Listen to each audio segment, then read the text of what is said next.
Okay, hello everybody. Paul here from Word on Watches. Apologies, just getting the camera set up for this live broadcast here on YouTube. And today I've got something a little bit different. I'm testing the emergency beacon function of the Breitling Emergency wristwatch. So I've got the wristwatch on currently at the moment. This is the emergency mission version. So it's about 10 years old, 11 years old, this wristwatch now. And it's kind of series one, if you like, the first edition of the Breitling Emergency wristwatch, which originally dates back, I believe, to about 1995. So, for those of you who don't know much about the emergency mission, let me explain what it is. It's a standard wristwatch at first glance, but then you can see that it's got kind of this extra crown here at the bottom. And this crown actually has got an antenna built into it. So by twisting the crown like this and then pulling it out, you would find an aerial antenna underneath here, a wire coiled up. And you would continue to pull that out for about, I don't know, 17, 18 inches, something like that. And then the cap breaks away, this bit breaks away, and it switches on an emergency transponder. Now, this is proper James Bond stuff. So as I'm saying, what it actually does is it starts to broadcast an emergency signal, a distress signal, and it's the same technology that is actually used in planes. My understanding is that they have a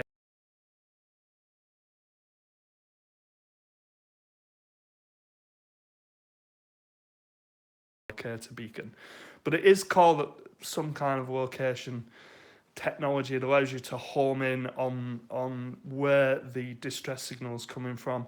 I mean, you've all come across this before. You all know the idea of the concept of it. But what Breitling did is effectively they made it personal. So they took this technology and instead of just putting it into an airplane, making it something that is useful, say for plane crashes or something like that, then they made it wearable. They made this technology wearable and much more practical on a personal level. So it is a personal locator beacon. The way it works is that, as I say, once you've deployed this aerial here, this kind of antenna, the watch has two batteries in it. This is a super quartz watch. So it's got two watch batteries in it. One that does the time, and then the other which deals with this lower portion of the watch, which does the emergency location, the beacon itself. It's got a warning message on the back. Only deploy in the use of an emergency. They have been deployed, incidentally. I suppose one of the questions that I get asked after about 5 minutes of people going, "What really? Are you winding me up?" And you're like, "No, it really is a locator beacon." The question that you get asked is, has anybody actually ever deployed one of these? The answer is yes. The Breitlings say that they've saved around a dozen lives through the use of this particular model of wristwatch. So somebody's got into difficulty. It doesn't have to be aviation. It started off as a pilot's watch and as an aviation instrument. But what happened was, very quickly after that, they realised that there was some extra value to having this watch available to members of the public. So they are now, anybody can buy them. But they have saved about a dozen lives with people deploying the emergency function on the watch, pulling this out, and then being rescued. And it's incredible. I think I might be wrong here, but I think there's one guy who's been rescued twice, not just once, but twice. A helicopter pilot, I understand, who had to ditch, and ditched into the sea, and was wearing a Breitling Emergency. And thanks to the technology contained within this wristwatch, he was rescued, along with somebody else, in about 2 hours, which is pretty impressive. Pretty impressive. So yeah, it does operate on a radio frequency. So the Locator Beacon, when you pull this out and it starts to broadcast, it operates on the distress frequency, the civilian distress frequency, which is 121.5 megahertz. And the watch can broadcast an emergency signal on that frequency for about 48 hours, maximum 48 hours. And the range is pretty impressive. Believe it or not, this thing can throw a signal out round about 100 miles, providing there's no obstructions. It's about 100-mile range to the signal when this antenna's pulled out to its maximum. It's about 100 miles for about 48 hours, and those are in ideal conditions. Of course, there is a consequence to deploying this. The minimum consequence is that you start broadcasting on a distress frequency. So the 121.5, you start to broadcast on that distress frequency should you deploy the mechanism here. And there are consequences to it. And this was one of the biggest holdups of Breitling getting this watch model to market, was the Civil Aviation Authority, the Federal Aviation Authority, all of the the bigwigs, if you like, of aviation were like, well, we can't just let people potentially deploy an emergency distress signal on the wrist. This is a really serious matter. It's good practice that planes tune one of their radios into this frequency so that they can hear if somebody else is in distress in the area in which they are. So there's a whole host of reasons why you would never put this technology in a wristwatch. And in typical Breitling fashion, they've kind of thought, well, how do we work around this? Because we really want to bring this to market. As I say, it started off as a pilot's watch. You used to have to be a pilot to actually even get hold of one of these. That's thankfully changed now, and any watch collector can pick up a Breitling Emergency. And for me, it's the most, it's definitely the quirkiest watch that I've come across. And as a young boy, when these were first released in 1995, I was like well impressed. I was like, I was into my Casio watches, and there was Casio watches that could change channels over on TVs. There was a Casio watch that had a calculator. There's a Casio watch that could even read your heartbeat, read it and weep apple. But there was certainly nothing like this. This is proper Dick Tracy. And as a watch collector and somebody who's into my wristwatches, I've always kept an eye on the Breitling Emergencies because I just think they're unique. They're absolutely unique in horological terms. So, so what happens is you deploy this here. It starts to broadcast an emergency distress frequency on 121.5. And it's that distress frequency that is picked up by the radios on civilian aircraft. The military aircraft operate on a different distress frequency, so they don't use 121.5, they use a different one.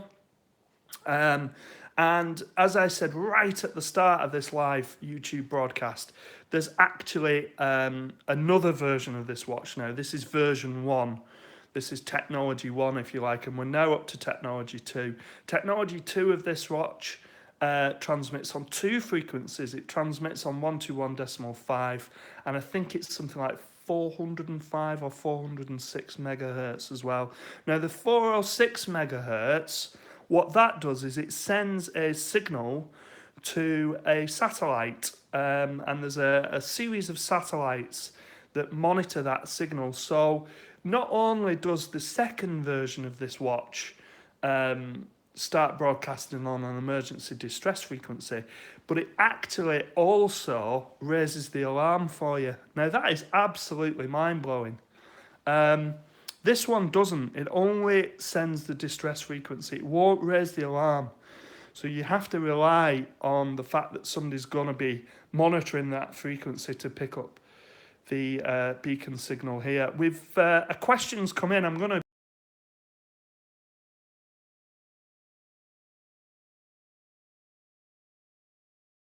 technology and it isn't an emergency.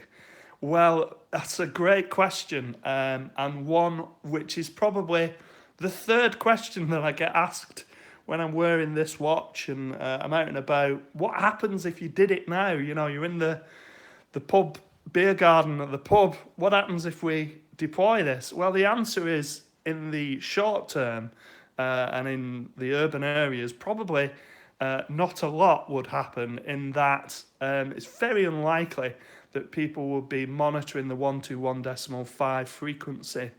As I say, it's an aviation frequency, that, so planes would monitor it, but generally speaking, people around wouldn't. The emergency services wouldn't necessarily monitor it. That said, when you buy this watch, you sign a disclaimer, and that disclaimer,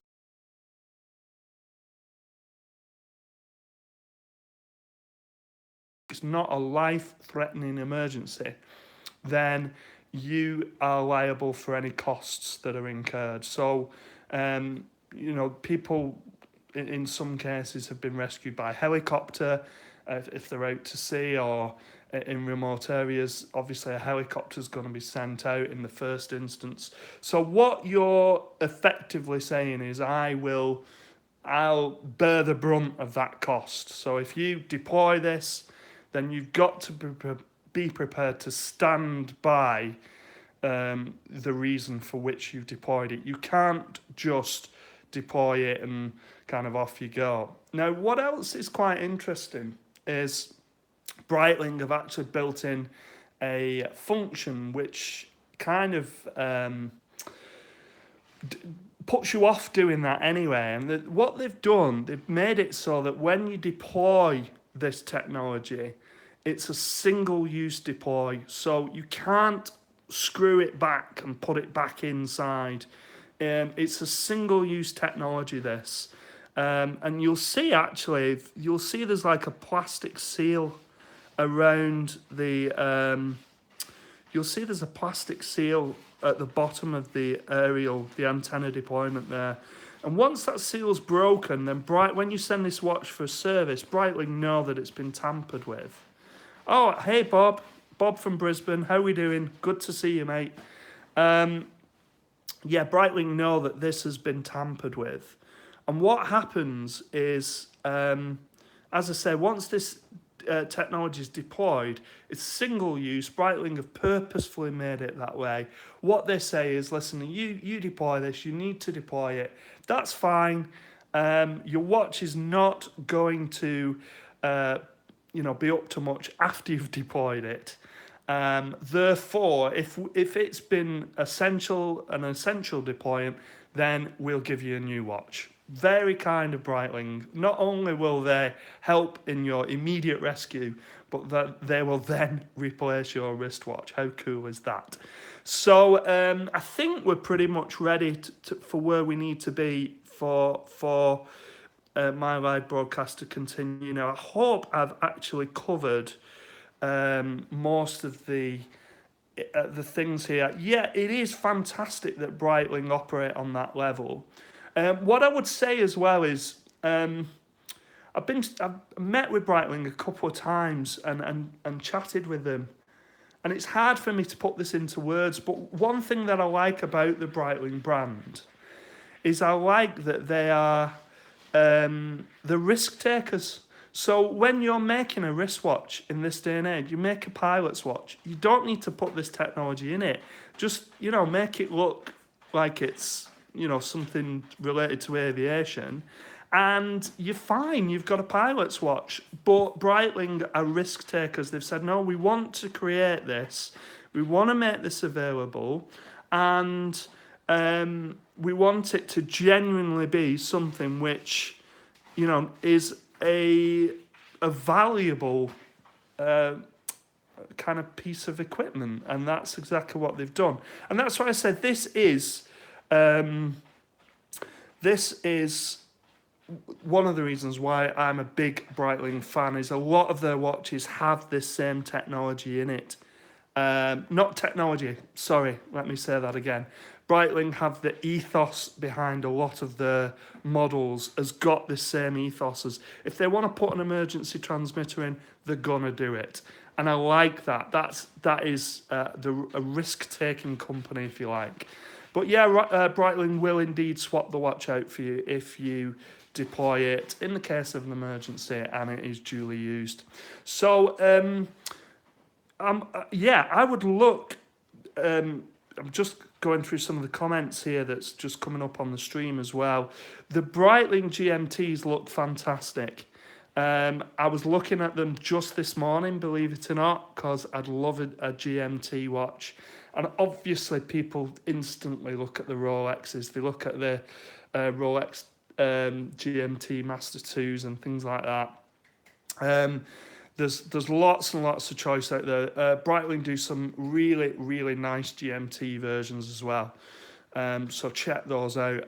But if you're looking at GMTs and you want something that's like the Rolex, then check out Steinhardt watches. Steinhardt, Steinhart, Steinhardt watches. And they do some GMT, they're called the Ocean ones, and they are kind of homage watches to the Rolex GMT Master 2. So they've got the Pepsi bezel, and they look fantastic, and they're homage watches. Now, just looking at the comments here, I would say that if you're buying a Tudor GMT, the new Tudor GMT from Baselworld 2018, then that's kind of an homage watch too. The Tudor is also homage to the Rolex GMT Master 2. So if you're in the market for something like that, then I would sincerely recommend check out Steinhardt watches and look at the Ocean GMTs. They're really good. They've just done a really good 39mm version as well. They are quite scary, these wristwatches. You really do sense that you could end up with a hefty bill if you were to deploy this at the wrong time and in the wrong place. But at the end of the day, the only time when I feel that personally, when I think, oh, hang on a minute, is if I take it off my wrist and I give it to somebody else to look at. And then by then, let me put it this way, by then I've made it very clear not to touch this. I've made it very clear under no circumstances must this be unscrewed. Because frankly, I wouldn't like to pick up the cost. Richard Branson did indeed wear one of these when he was in the Breitling Orbiter he was in? He was in a balloon flight, wasn't he? I don't know if it is the Breitling Orbiter, actually. But there's a couple of YouTube videos on this, well worth checking out. Is it Bertrand Piccard? And there's a couple of people out there who've done videos on the Breitling Emergency wristwatch. Well worth checking out. And their watch, mine's on a leather strap with a kind of a nice little kind of buckle here rather than a standard watch strap. But a lot of them are in titanium. This is in steel. But a lot of them are in titanium with a titanium bracelet as well. And they do look great. And like I said, this is version 1. They're now up to version 2. Basically with version 2, it broadcasts on 2 frequency, not just 1. Yes, the bracelets they tend to perish quite quickly if you're taking them off and on. The only point that you get is you get this pinch point here where the strap folds back on itself, and that can be a bit of a pressure point. So you still do have to replace these, but you are right, they hold up much better. Now let's have a look. Let's have a look then at what we've come here to see, which is the beacon actually in use. So Breitling have kind of this in this version 1 and version 2. They've realised that what you have to do is you have to have a way of knowing that the beacon is working, because at the end of the day, if the battery runs out, unless there's a low battery indicator, then the wearer wouldn't actually know that the batteries run out on the beacon. So in the box, they give you a testing station, which allows you to actually test the integrity of the beacon broadcast bit. And that's what I'm going to move on to now. I'm going to test this.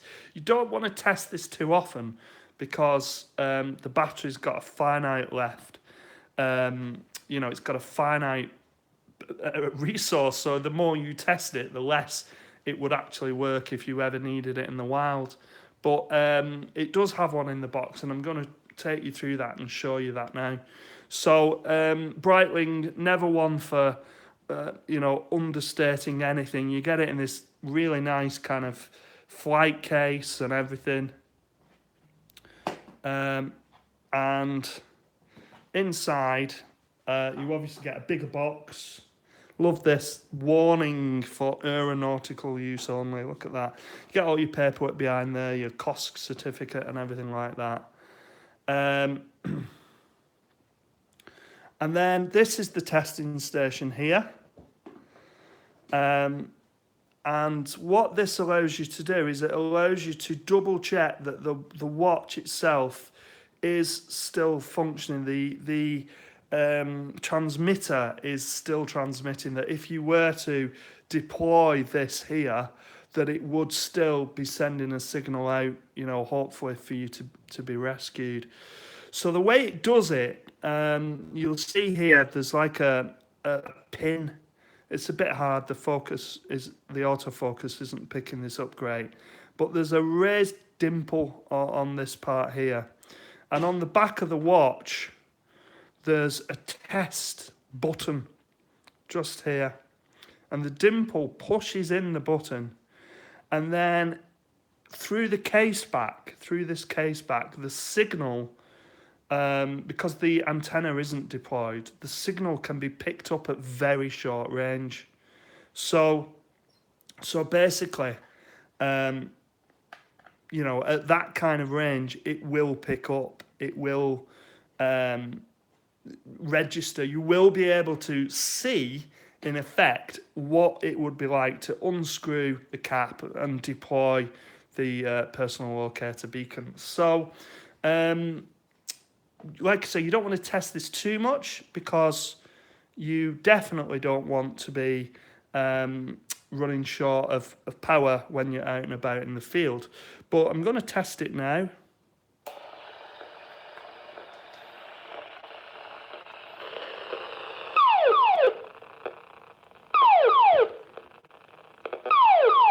So what happens, to show that the signal's being sent, you can see one of the hands just going round.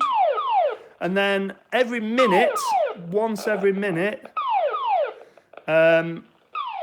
you'll hear the Morse code symbol. The Morse code for B is sent, which we'll go up to.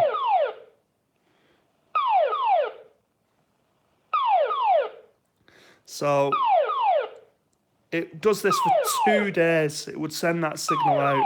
And it's enough for people to home in on where that signal's coming from. So very soon we'll hear the Morse code for B, just for Breitling, I presume.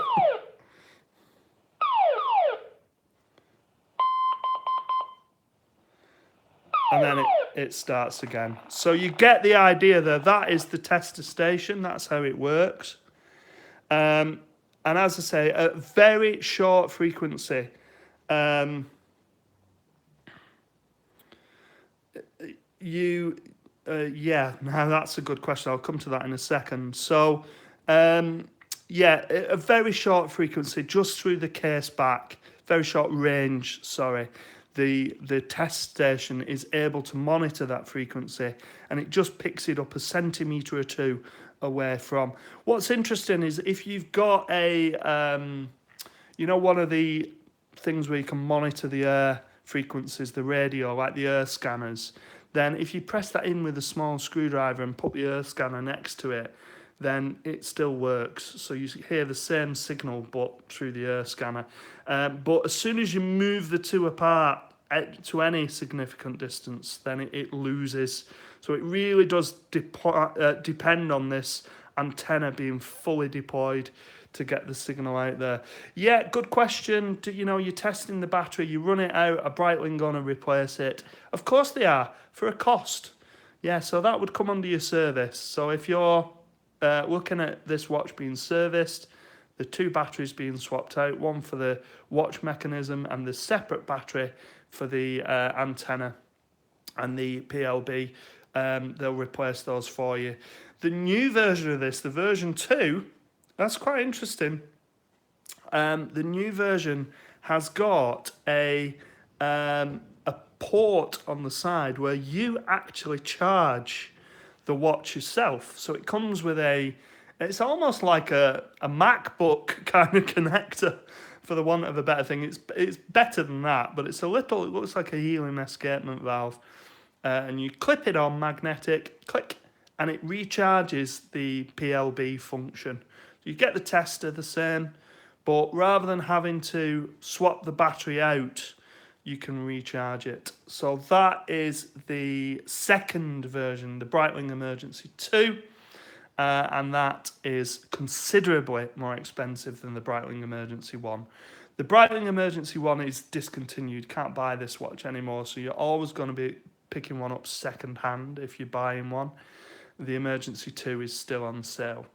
And as I said, just in closing, Breitling say if you deploy this and you need to be rescued, they will replace your watch for free.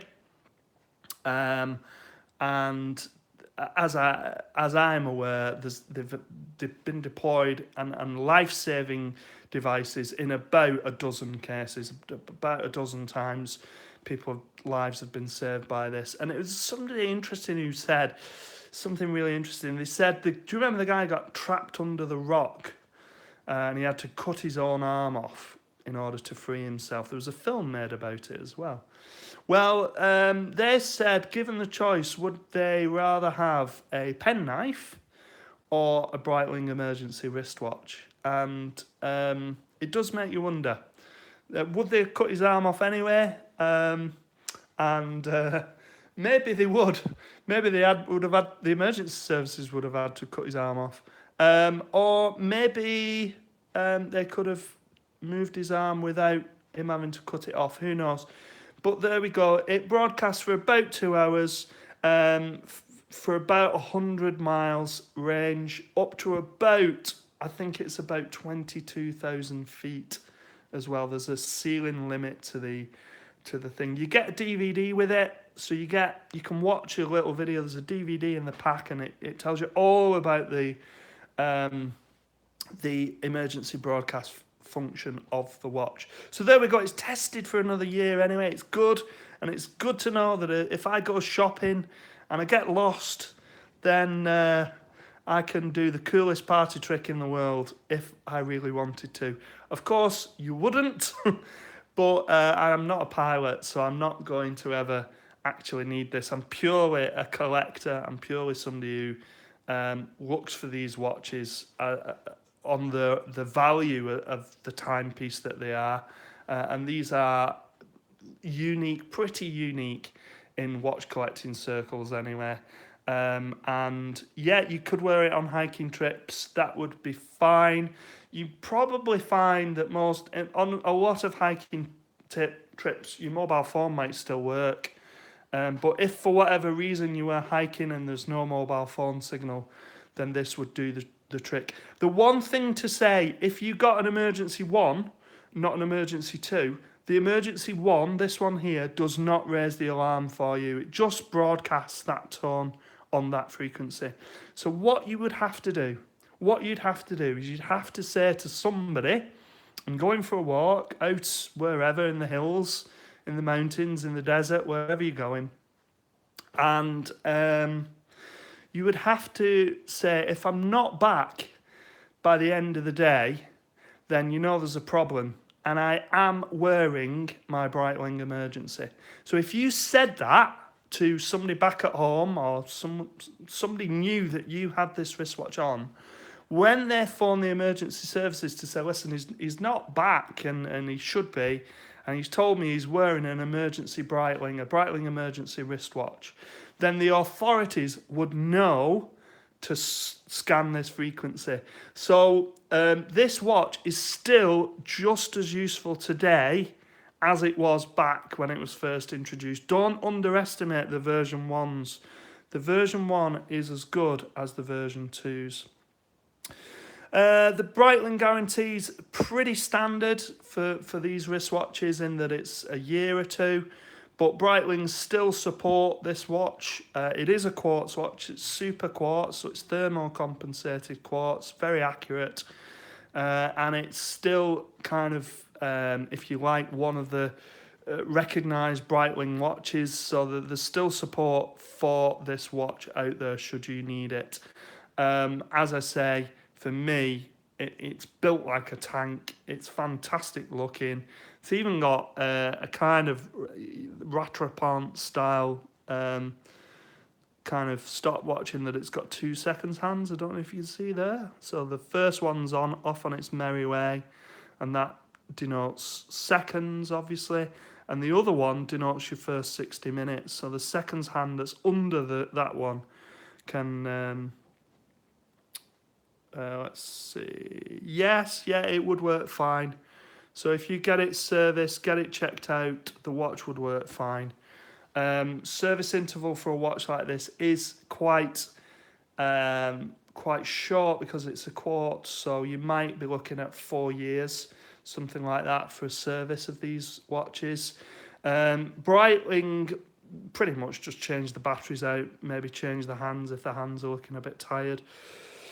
There are screws on the back. If you're a braver man than I, then there are how-to videos out there on how to swap the batteries yourself, and it would save yourself an absolute fortune, but at the end of the day, it wouldn't be a Breitling service.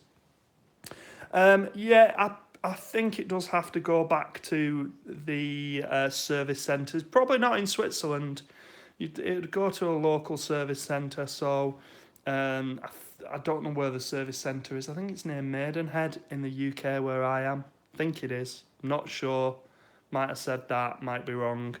But there'll be more local service centre, not necessarily having to go back all the way to Switzerland.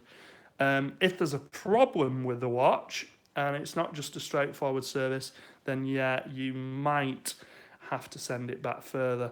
I'm not sure the local authorised dealer can do it. I don't know, but I'm not sure they can, because I think it's, even though it's just swapping 2 batteries out, I'm not sure. I don't know if anybody out there has had a Breitling quartz watch and they've had it serviced while you wait at a Breitling authorised dealer, then do let us know. Put a comment below. But I think you'd probably have to leave the watch with them for a week or 2. That's just my thoughts. I don't know whether that's true or not. Right, I'm going to leave it there, folks. This is the Breitling Emergency. This is the emergency mission. And it is, like I say, it's one of the quirkiest wristwatches that is definitely that I've come across out there. And it's a fantastic conversation piece when you're out and about and you've got one of these on and you get talking about your hobby, you get talking about watch collecting or whatever. And once you explain this party trick on this bad boy, it's pretty impressive. Let's put it that way. There is a full review of the watch on Word on Watches, so do check out the rest of the channel. There's a couple of videos where I do go into slightly more detail and review the watch aesthetically and functionally as well. We are on Instagram, Word on Watches, all one word, Word on Watches, and on Twitter, if you use Twitter, Word on Watches. But the main thing is the YouTube channel here. Loads and loads of videos on loads of different watches. I am just going to give you a sneaky peek on what's coming up next. Right. I'm going to show you what's coming up next on the channel for the next live, and it just corresponds with this. So give me 1 second.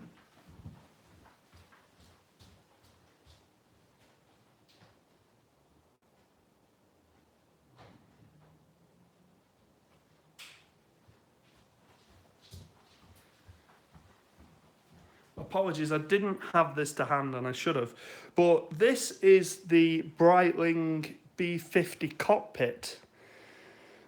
This is the night mission variation. It's in a carbon coated, it's titanium with carbon coating. Now this is the style of the Breitling Emergency 2. So if you look at the Breitling Emergency 2, then you can see this is a more dated appearance, more classic appearance. This looks a bit more modern. But this is what the Breitling Emergency 2, what it looks like. Apart from obviously it's got the thing down there and it's much bigger. So it's 51, I think, or 54 mil. This is a 46 mil. But if you imagine the antenna crown down there, that shows you roughly what the Emergency 2 looks like. It is the same style. And this watch too has that magnetic charging point on it.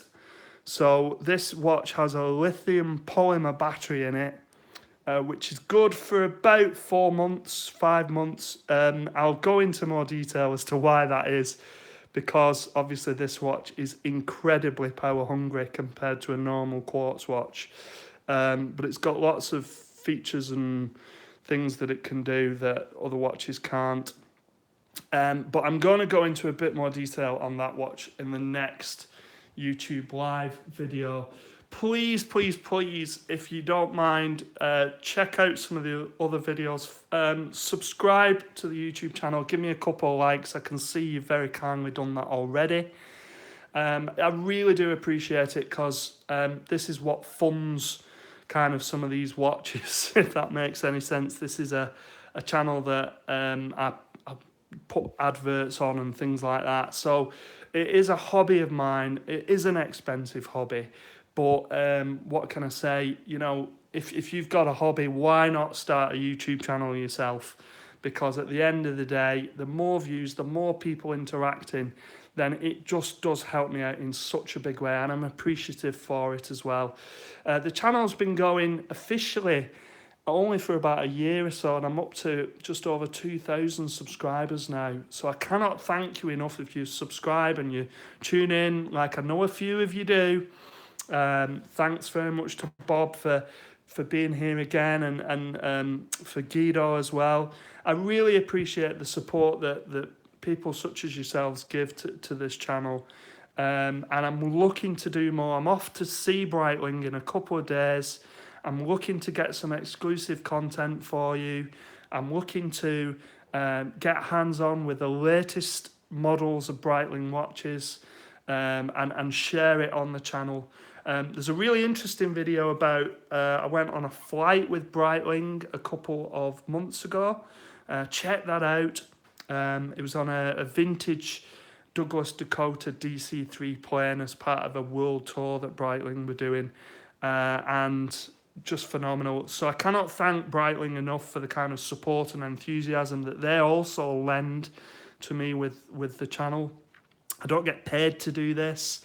It is purely my kind of love for the brand, and who can't love a brand like Breitling when they're prepared to take big risks and create some absolutely magnificently functional and fabulously looking wristwatches. There's really Not much to say beyond that. But thanks again for your support.